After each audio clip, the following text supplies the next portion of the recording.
Welcome back to Fatafat cooking by doctor Srividya channel. இன்றைக்கி நம்ம சேனலில் என்ன செய்ய போகிறோன்னா, ஈஸியாக சிம்பிளாக செய்யக்கூடிய ஒரு வாழைக்காய் கிரேவியை தாங்க பார்க்க போகிறோம்.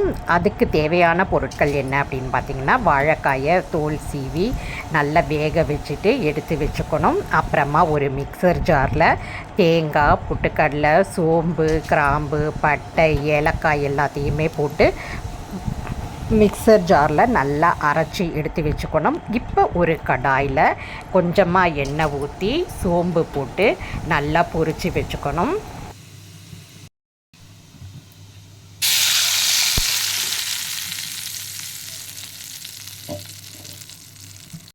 இந்த அரைச்ச மசாலாவில் ஒரு 1/4 டீஸ்பூன் மஞ்சப்பொடி, ஒரு டீஸ்பூன் மிளகாய் பொடி, 1 டீஸ்பூன் கரம் மசாலா, இதெல்லாம் போட்டு நம்ம மிக்ஸ் பண்ணிக்க போகிறோம். கடைசியாக உப்பையும் சேர்த்து கொதிக்க வைக்க போகிறோம்.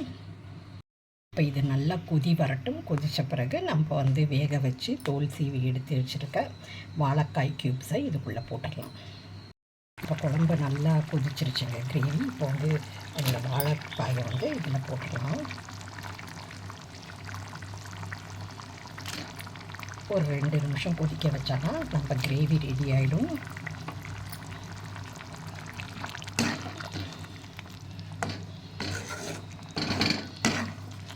இதுக்கு பதிலாக நீங்கள் பன்னீர் கூட போட்டுக்கலாம். சிம்பிளாக செய்யக்கூடிய ஒரு ரெசிபி தாங்க இது.